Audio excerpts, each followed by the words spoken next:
Para que nuestra fe sea aceptable a Dios, debe estar acompañada de obras de justicia.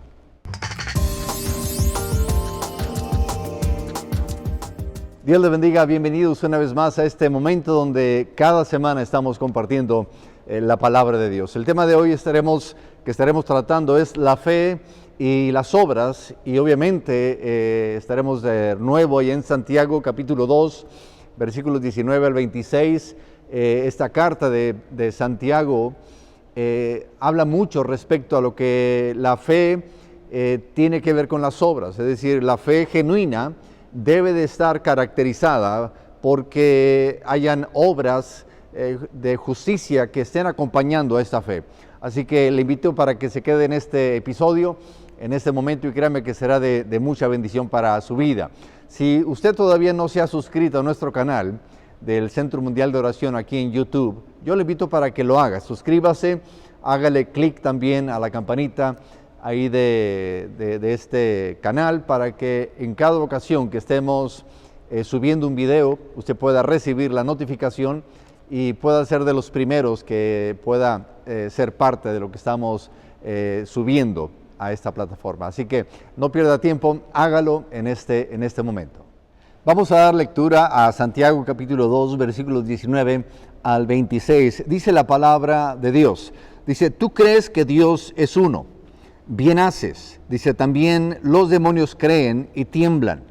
Dice, mas ¿quieres saber, hombre vano, que la fe sin obras es muerta? Dice, ¿no fue justificado por las obras Abraham, nuestro padre, cuando ofreció a su hijo Isaac sobre el altar?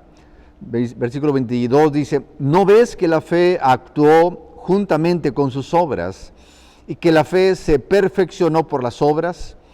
Y se cumplió la escritura que dice, Abraham creyó a Dios y le fue contado por justicia y fue llamado amigo de Dios. Versículo 24 dice, vosotros veis pues que el hombre es justificado por las obras y no solamente por la fe. Asimismo también Rahab, la ramera, no fue justificada por obras cuando recibió a los mensajeros y los envió por otro camino. Dice, porque como el cuerpo sin espíritu está muerto, así también la fe sin obras está muerta. Y sabe que esta es una de las cartas algo controversiales en algunos ámbitos de la teología, en cuestión de que el mismo Martín Lutero no muy bien aceptaba esta carta de Santiago por el hecho de que él descubre, o más bien él hace esta reforma donde aplica el aspecto de que la salvación es por la fe, no es por obras. Y ha sido una carta muy controversial en este aspecto. Él no quería que Santiago, hablo de Martín Lutero, fuese parte del canon bíblico. Pero créame que no hay contradicción entre Santiago o Pablo, sino que hay dos aspectos importantes de lo que es la fe. Cuando hablamos de la fe, obviamente estamos entendiendo de que nuestra salvación radica solamente en el sacrificio que Cristo Jesús hizo en la cruz del Calvario. Pero es importante recalcar que si mi fe es genuina, tendrá frutos, y eso es importante que lo tengamos muy en claro en este aspecto antes de entrar a lo que es el tema de esta oportunidad. Así que es importante entender esta dicotomía, estos dos aspectos de la vida cristiana, que si bien es cierto, somos salvos por fe, pero también esta fe debe estar cargada, debe de estar acompañada de obras de justicia para que de alguna forma nuestra fe pueda ser evidenciada como una fe genuina. Y en la introducción, en esta oportunidad, sabe que en nuestro estudio hemos estado hablando por varias semanas respecto a la importancia de lo que implica la fe y las obras. Y el tema de nuestra lección hoy sigue siendo el mismo.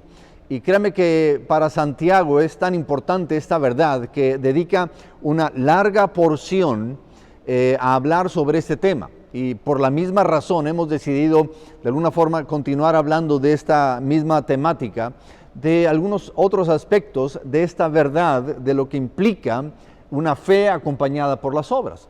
Son tantas las personas que se encuentran confundidas con el tema de la fe que bien vale la pena hacer un esfuerzo para dar a conocer la verdad de Dios y poder rescatar así muchas almas que corren peligro eterno, porque a veces podemos confundir el hecho de que, como hemos hablado al principio, solamente decimos yo tengo fe para ser salvo, pero no hay evidencia real de que esta fe sea genuina. Hay quienes viven una vida desenfrenada, una vida lejos de Dios y dicen, pero yo acepté a Cristo cuando era un niño, acepté a Cristo cuando era un adolescente y mi salvación no radica en mis obras. Y de alguna forma se están alejando de lo que realmente es una vida que sea realmente genuina, cristiana, porque están confundiendo la gracia con la libertad de poder hacer todo lo que se nos dé la gana. Y créanme que no es así. Así que vamos a adentrarnos a este primer punto en sus notas. El primer aspecto en sus notas es el engaño de la falsa fe. Sabe que una de las mejores trampas que Satanás ha preparado para engañar a las almas es la de presentar una idea equivocada de lo que es realmente la fe. Puesto que la salvación se recibe gratuitamente por medio de la fe, créeme que el enemigo ha inducido a muchos a pensar que con solo decir que creen pueden contar ya con una salvación segura. Créame que para ellos, para ese tipo de persona que cree así, todo se reduce a creer sin importar cómo vivan.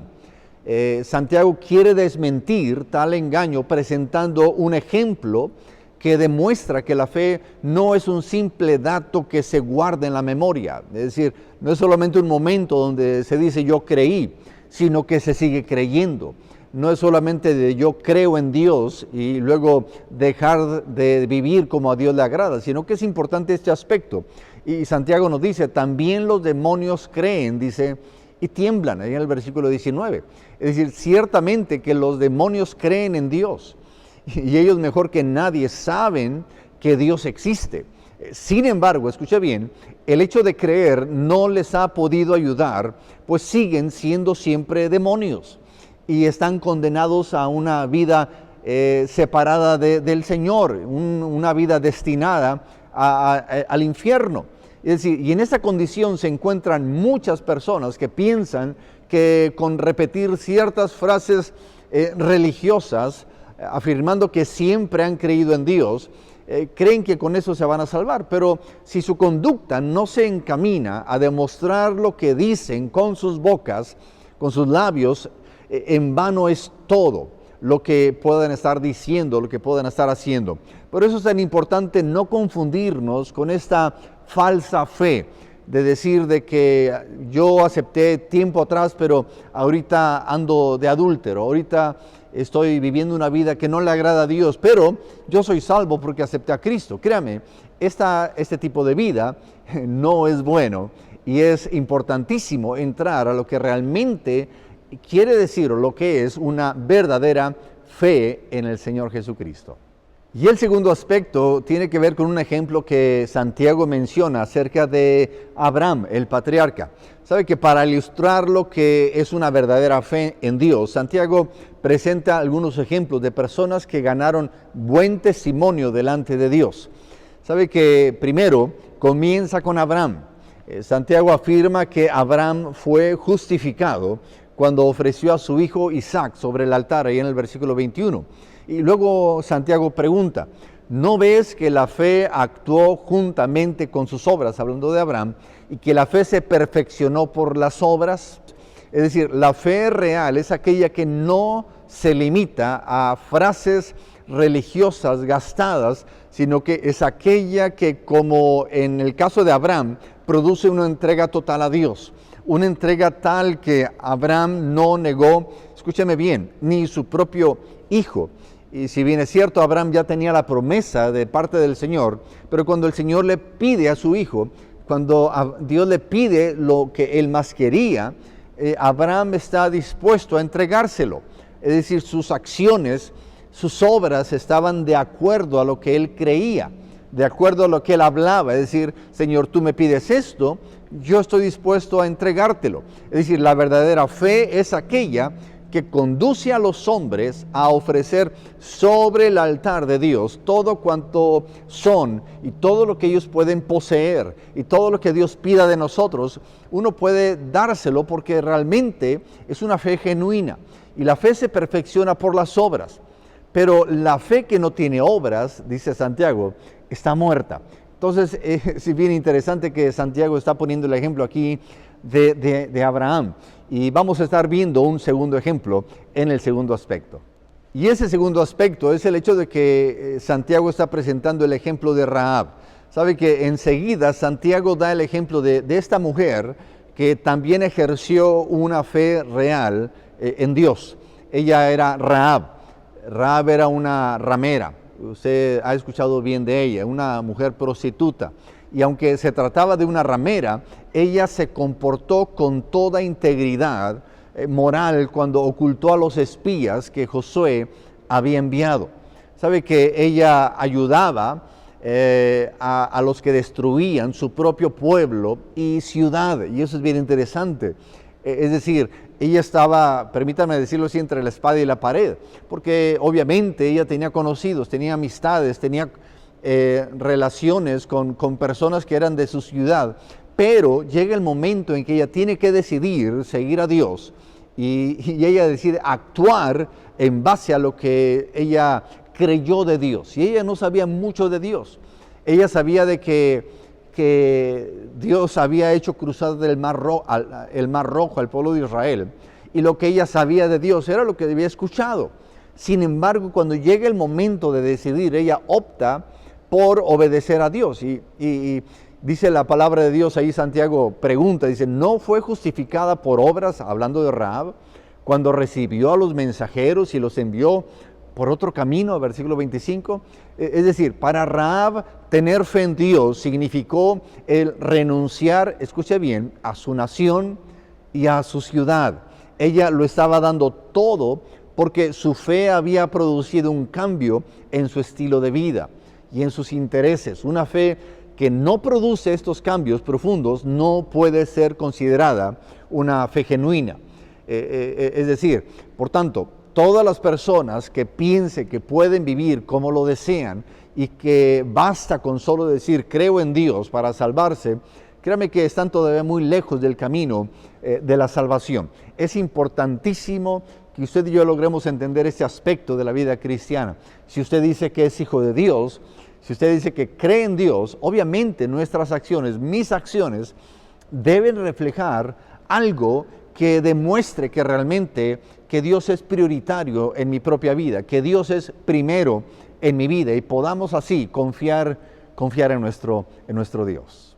Ya a manera de conclusión, sabe que lo que Santiago ha expuesto en esta parte de su carta no contradice en nada las afirmaciones que la Biblia presenta en otras epístolas acerca de que la salvación es por fe, aparte de las obras de la ley, sino que Santiago tan solo está completando la doctrina de la fe desde el punto de vista de los frutos que debe producir esta fe. Es decir, lo importante es que nos examinemos a la luz de estas dos verdades bíblicas para saber si nos conducimos por el camino verdadero o si tan solo estamos errando por senderos que nos llevan a la perdición final. Es decir, no confundamos. Es decir, si bien es cierto, somos salvos por fe, pero esta fe, repito, debe de estar acompañada de una buena obra, es decir, que mis acciones, mis palabras, mi forma de vivir, mi forma de pensar, pueda estar de acuerdo a lo que la palabra de Dios nos habla, nos dice. Y créame que es la manera, es la forma en que usted y yo podemos crecer, podemos avanzar y podemos permitir que Dios pueda estar usándonos de una mejor forma. Y a manera de conversar ahí en su grupo familiar, yo le pido que nos preguntemos ahí en el grupo familiar, ¿por qué es importante que nuestra fe sea acompañada de buenas obras? ¿Por qué es importante? Porque créame que una fe sin obras, como dice Santiago, está muerta. Así que nuestra fe debe de estar acompañada de buenas obras. Pero le pregunto, ¿por qué esto es importante para ustedes. Yo le invito a que lo compartamos ahí en el grupo en familia o el grupo familiar. Oremos. Padre, gracias te damos por tu palabra, porque tu palabra es la verdad. Tu palabra es viva, tu palabra es eficaz, tu palabra es más cortante que toda espada de dos filos. Y yo quiero agradecerte porque nos permites todavía abrir tu palabra en México. Y a pesar de todo lo que estamos viviendo ahorita del COVID, podemos experimentar tu paz y podemos experimentar tu bendición en nuestras vidas. Y a ti, Señor, damos honor y damos gloria por siempre. En el nombre de Cristo Jesús. Amén. Amén. Dios me los bendiga, hermanos. Le invito para que comparta este video, por favor. Comente si es posible algo, para que de alguna forma ahí YouTube nos apoye, nos ayude en poder que salga más este video ahí en las selecciones. Pónganle un me gusta ahí también, para que esto nos pueda apoyar también. Les amamos y ayúdenos por favor a compartir este video. Y yo le invito a que sigamos adelante en los propósitos eternos de Dios. Dios les bendiga.